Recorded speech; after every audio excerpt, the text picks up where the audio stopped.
Radio Sucesos 101.7 FM presenta su noticiero Sucesos con Milton Pérez y Verónica Larrea. Un periodismo libre para una democracia plena. Los hechos y las opiniones de los sucesos que marcan nuestro tiempo.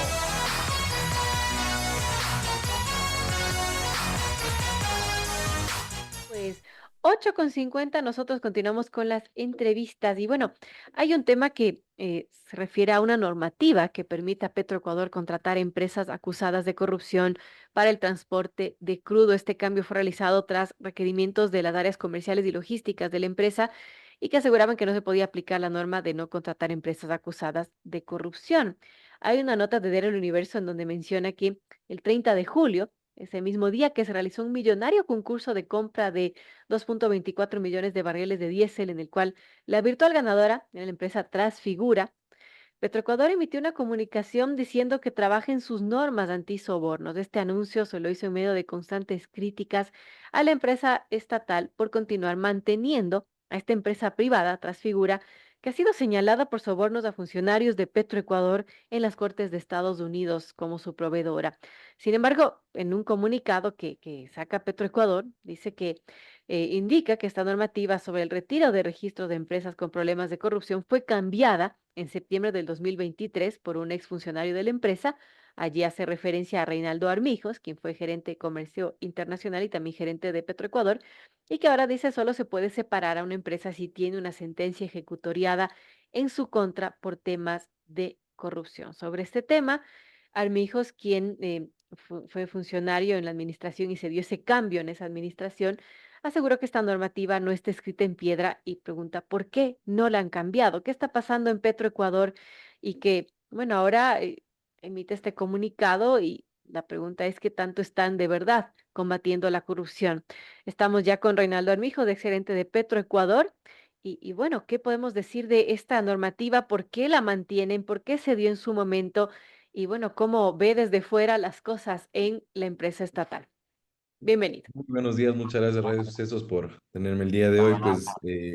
Con respecto a eso, lo que me permito comentar es, obviamente, las normativas normalmente en Petroecuador, todo lo que son regulaciones, siempre se hacen en función de requerimientos que tienen las áreas requirientes o las áreas que utilizan ese tipo de normativas. Entonces, en función de eso, en su momento, lo que se identificó fueron ciertas debilidades y falencias en la normativa, la cual podía decir, digamos, cualquier cosa en el tema de que se puede retirar a empresas que estén mencionadas en casos de corrupción.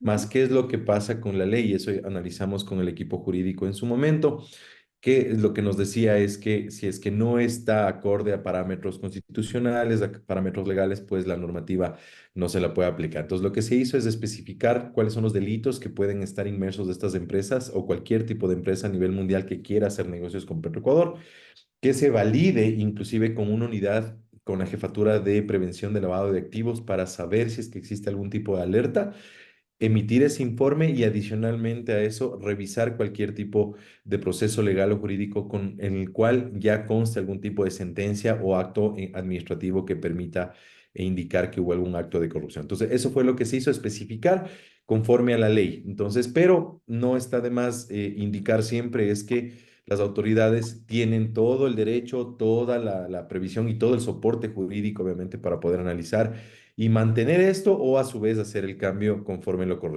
corresponda. Ahora, ¿por qué se dio este cambio? ¿Cuáles fueron las razones que se dieron para que se dé justamente este cambio? ¿Sí? El artículo 38 no estaba acorde a lo que es, a lo que especificaba la Constitución en el artículo 27 que explica de cualquier tema específico de lo que es la presunción de inocencia, ¿no? Entonces, eso aplica tanto a personas naturales, jurídicas. ¿Y qué es lo que tenía este artículo? Sencillamente, no especificaba esto, ¿no? Entonces decía que cualquier empresa que esté con alguna investigación abierta. Ahora bien, ¿quién es el que debe indicar esto? ¿Cuál es la institución que debe indicarte que hay una investigación abierta? ¿Cómo se debe proceder? Porque solo con, digamos, con alguna información en internet o en medios podría poner en muchos problemas a la empresa Petroecuador y al Estado ecuatoriano. Entonces, eso fue el carácter de hacer. Y las normas en este caso han sido perfectibles. Esa norma tiene más de 30 cambios, de hecho, a lo largo de la historia desde que existe. Entonces, lo que se Claro. hace es conforme un contexto. Y hay algo importante, antes de hacer ese cambio también estas empresas participaban, o sea, no se las podía retirar. Eso es algo muy importante hacer, aclarar y me encantaría obviamente decirlo, ¿no? Entonces, que previo a este cambio, las empresas no se las podía sacar, seguían ganando concursos y posterior al cambio, como no se tiene ninguna información formal de parte de instituciones o organismos de control internacionales, tampoco, inclusive aquí en el Ecuador no existen sentencias ya hechas en función de cualquiera de la lista de empresas, no para hablar en alguna empresa en particular, Claro. sino en todas las empresas que están funcionando, que son alrededor de 37, 38 empresas para compra y venta de hidrocarburos. Ahora, recordemos lo que pasó en febrero de este año porque se conoció el comercio internacional de petróleo, quedó asombrado al descubrirse esta red de corrupción global. Multinacionales como Trafigura, Gumbor, Vitol fueron acusadas en un tribunal de Estados Unidos, en Brooklyn. Si no, no se conocía esto, pero se conoció que se pagaba sobornos para obtener crudo ecuatoriano a precios preferenciales en las preventas petroleras. Ahora, con el cambio de esta normativa, ya no se puede castigar este tipo de empresas como Vitol, Gumbor y demás. Esto no conllevó a un retroceso, a que se dé paso a actos de que podrían estar reñidos con la corrupción. De hecho, en ese punto, por ejemplo, Gumbor y Vitol ya no están dentro de la lista de empresas. Eso fue retirado ya hace alrededor de 2 años, más o Pero menos. Eso otras fue figuras sí retirado. está.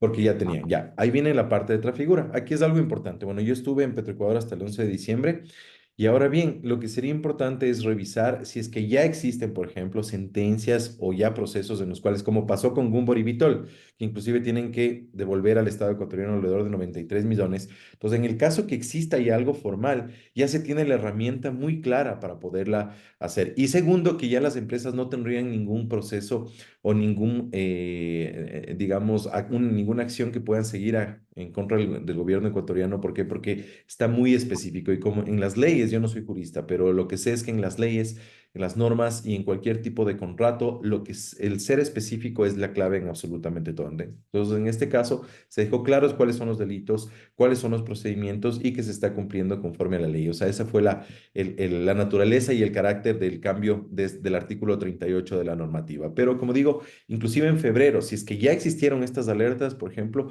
Ecuador podía proceder. Ya estamos julio y no sé si tengan ya algún tipo de información las autoridades, no desconozco realmente, pero ahí ya, por ejemplo, se podría aplicar o en el caso que no existe una sentencia, pues tendrían el derecho de continuar efectuando sus actividades. Bueno, es importante conocer esto. ¿Cómo ve el comunicado de Petroecuador? Porque menciona que está implementando un nuevo sistema para prevenir actos de corrupción. Dice un sistema de gestión antisobornos basado en una normativa ISO, incluso en el área de comercio internacional. De esta manera, dice, se afinan los procesos internos, adoptando medidas y controles que previenen y detectan y enfrentan actos de corrupción dentro de la institución. Pero dice, pese a esta normativa, se menciona allí que, bueno, se dio este cambio en su administración y que se reemplazó este texto por una versión que en donde se elimina pues algunas excepciones, dejando abierta la posibilidad para que cualquier compañía mantenga negocios con Petroecuador, limitando únicamente a aquellas compañías que tengan sentencias ejecutoriadas por delitos de corrupción.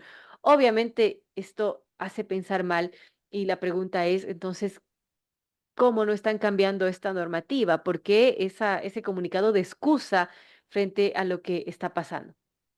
Sí, eso es un poco, ¿no? Yo llamo muchísimo a la conciencia y de alguna manera a la sensatez y a la parte técnica, jurídica que Petroecuador tiene. Y es lo que yo he dicho, no en función de generar polémica negativa ni nada, pero si es que Petroecuador hace alusión a algo así, como fue en el tiempo que estuve yo, esa normativa se fue actualizada el 25 de septiembre y obviamente fue con la autorización de la parte jurídica, con la parte de la unidad, o sea.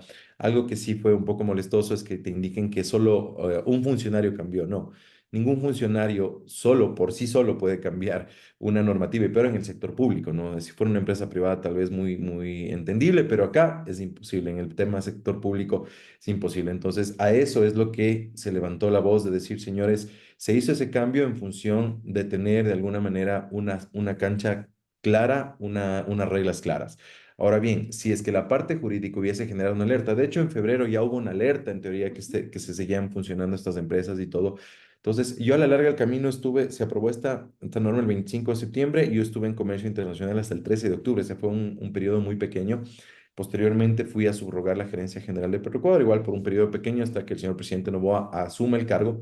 Pero obviamente, ¿qué es lo que sucede? Las personas que están en los cargos actualmente deberían o debían haber visto, o en febrero que hubo esta alerta, pues podían actualizar, podían poner. Obviamente, lo que sí le digo es tal vez no la pueden cambiar tan sencillamente. ¿Por qué? Porque tiene que estar con los preceptos constitucionales. Entonces, la pueden hacer tal vez perfectible o mejorarla, que ese es de alguna manera el espíritu de cualquier normativa, ¿no? Que sea perfectible y que vaya respondiendo a la actualidad, al contexto que está desempeñándose la empresa. Entonces, llamar a las autoridades nada más que si es que la pueden cambiar, lo cambien y si no, la apliquen. O sea, traten de buscar mecanismos en los cuales organismos internacionales informen a la empresa si existe alguna novedad formal o alguna, ya más que acusación, que se Claro. haya determinado ya la culpabilidad, que es lo correcto.